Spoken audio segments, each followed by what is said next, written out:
Mon cher Laurent Binet, avant que j'oublie, je dois à tout prix vous demander à quoi ressemble l'Académie militaire de l'air de Košice en Slovaquie, où vous avez enseigné le français. Pour le reste, sinon ça roule.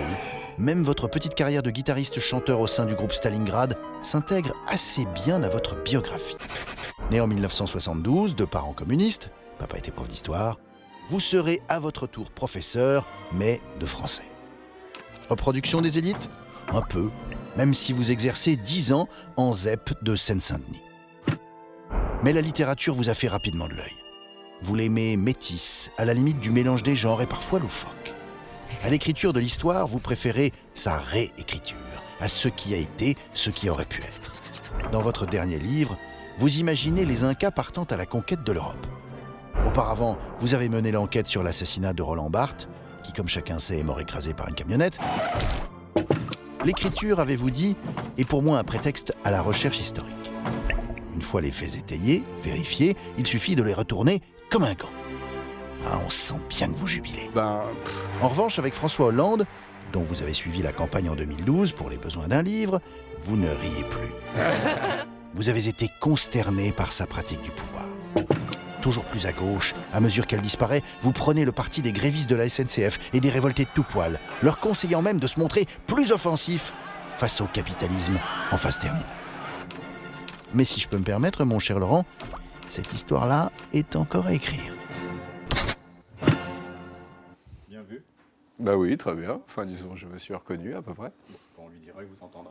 Alors, on va revenir sur ce livre, Civilisation, que vous avez sorti donc, en cette rentrée. Je disais, c'est une uchronie racontant la conquête de l'Europe par les Incas. Vous inversez l'histoire. On se dit, mais d'où vous est venue cette idée qui peut paraître un peu loufoque? Est-ce que c'est un voyage? Qu'est-ce qui vous a inspiré? C'est un voyage au Salon du Livre de Lima, au retour duquel, comme je parlais de tout ce que j'avais vu, des musées précolombiens, ça m'intéressait beaucoup et on m'a mis dans les mains un livre de Jared Diamond, de l'inégalité parmi les sociétés, dans lequel donc, il s'interrogeait sur...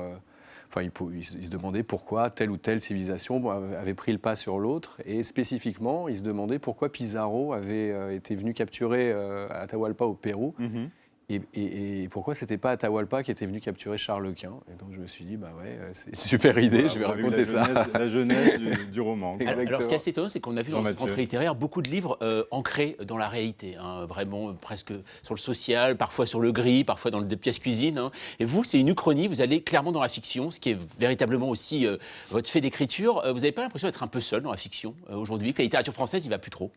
Non, peut-être en France, moi j'ai un goût pour, c'est vrai que j'ai un goût pour l'épopée, et c'est vrai qu'en France, on est encore dans une séquence où de la littérature très intime, et c'est vrai que ça, j'ai eu ma dose, comme tout le monde, mais j'ai toujours été attiré par autre chose. Mais la littérature, ça déborde les frontières, c'est-à-dire en Amérique du Sud, en Amérique du Nord, dans les pays de l'Est, il se passe des tas de choses ailleurs. Donc je me sens pas trop seul. Et puis ensuite, il faut voir au cas par cas. Je dis pas que, il y a aussi des écrivains français qui débordent, quoi. Et puis c'est pas une vision manichéenne non plus. C'est-à-dire qu'elle peut montrer aussi que toute invasion peut être meurtrière et puis qu'elle peut faire ses dégâts. Voilà. Oui, tout noir, tout blanc. Non, c'est-à-dire, c'est vrai qu'à la source l'une des motivations du livre, c'était d'offrir aux vaincus une revanche. Oui. Mais par ailleurs, les Incas, tout comme les Aztèques, étaient des conquérants et n'étaient pas des enfants de cœur ni des hippies.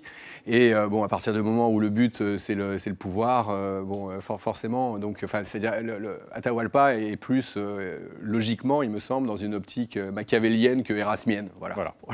Exactement, Machiavel aussi dans ce roman. Alors Sonia, votre archive, elle va plaire particulièrement à Laurent Binet. Dites-nous. J'espère. Il s'agit de Roland Barthes, écrivain, philosophe, sémiologue. Vous partagez avec lui la passion du langage. Vous dites que sa découverte a été un choc intellectuel pour vous. Regardez ce qu'il disait au sujet des profs en 1968. Il avait été prof comme vous au début de sa carrière. Un extrait d'un JT. Regardez. Pendant très longtemps, et c'était normal, notre pédagogie, la pédagogie de nos écoles, était centrée essentiellement sur le livre, c'est-à-dire sur l'écriture, et sur la parole du maître.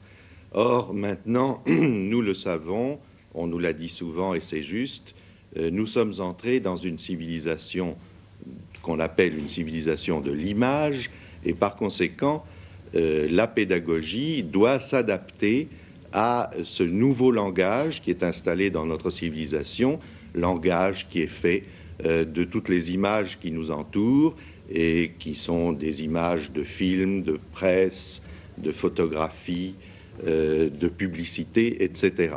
Sonia. Presque visionnaire, hein, Roland Barthes. Je ne sais pas s'il imaginait que 50 ans plus tard, il y aurait des tablettes partout dans les écoles. Quel regard vous portez-vous sur cette évolution ? Est-ce qu'on est en train de fabriquer une génération de crétins digitaux ? Vous qui avez enseigné pendant 10 ans dans des zones d'éducation prioritaire. Moi, je ne suis pas allé jusqu'à la tablette. Bon, je vois bien le problème que posent les écrans, la consommation. C'est paradoxal parce qu'à la fois, Internet, c'est quand même... c'est la culture de l'écrit. On est beaucoup...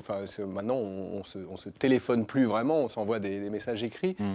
Et en même temps, bon, on voit bien qu'il y a un truc de... c'est-à-dire ça va trop vite. Moi-même, je ne veux pas accabler les autres. Hein, j'ai beaucoup de mal à lire 2 heures de suite sans m'arrêter, sans interruption, sans consulter. Donc, c'est à la fois... c'est comme tout truc de progrès, ça a à la fois des avantages et à la fois il y a un risque d'aliénation très très fort. Et je ne sais pas encore comment tout ça va tourner. C'est vrai qu'on ne sait pas comment appréhender encore complètement ces nouveaux outils. Non, ouais. Et Roland Barthes, alors bien sûr, quand on pense à François Mitterrand, et donc on pense à vos liens avec la gauche. Laurent Binet, où en êtes-vous avec cette gauche ? Est-ce que la gauche d'aujourd'hui, elle vous représente, elle vous parle encore ? Quelle est cette gauche de François Hollande qui vous a totalement déçu ? On sait que vous avez écrit un livre sur François Hollande et puis vous en êtes revenu. Qui est aujourd'hui la gauche dans laquelle vous vous reconnaissez ? Moi, je suis pas dans la personnalisation à outrance. J'essaie d'être pragmatique. Je me disais, disons Hollande, j'avais envie qu'il batte Sarkozy. Je me disais, il a un discours vaguement de gauche. Et donc, il est quand même allé très très loin dans le reniement. Ouais. J'avais pas des attentes énormes. Et Jean-Luc Mélenchon, alors ? Jean-Luc Mélenchon, il est à 20%. Il a un discours de gauche qui n'a pas encore donné des traces de... Il n'a pas eu l'occasion, vous allez me dire. Mais à mon avis, le vrai risque de Jean-Luc Mélenchon, c'est pas une dérive autoritaire ou son tempérament un petit peu... Ce serait toujours le même risque à gauche, c'est-à-dire qu'ils déçoivent par trop de mollesse et de centrisme, arriver au pouvoir, qu'ils soient bloqués, empêchés, et qu'ils puissent pas prendre la mesure de l'urgence de la situation. Parce que donc vous vous sentez un peu orphelin ? Non, pas du tout. Je jouerai la carte Mélenchon sans aucun état d'âme. Mais avec la crainte inverse de tous les autres gens de gauche autour de moi, c'est-à-dire la crainte qu'il ne soit pas assez radical. Assez radical, absolument. En 2018, vous avez soutenu justement la grève des cheminots contre la réforme ferroviaire du gouvernement. Il y a une prochaine grève là, qui s'annonce le 5 décembre. Est-ce que vous allez soutenir également ce mouvement ? Bien sûr. Vous serez dans la rue ? Probablement. J'étais invité à une librairie à Caen et donc on a reporté la visite à une date ultérieure. Et quand vous dites la rue doit faire peur ?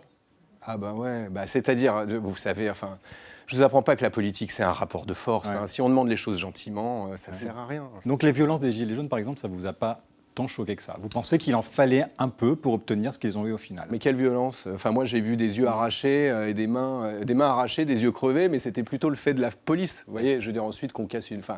Comme disent les Black Blocs, ils peuvent avoir de l'humour aussi, quand ils écrivent des textes aux familles des vitrines. Casser la vitrine d'une banque, non, moi ça me fait pas pleurer. Non. Bon, en tous les cas, vous serez dans la rue, on verra si cette grève bien dure, comme on dit, elle peut être reconductible.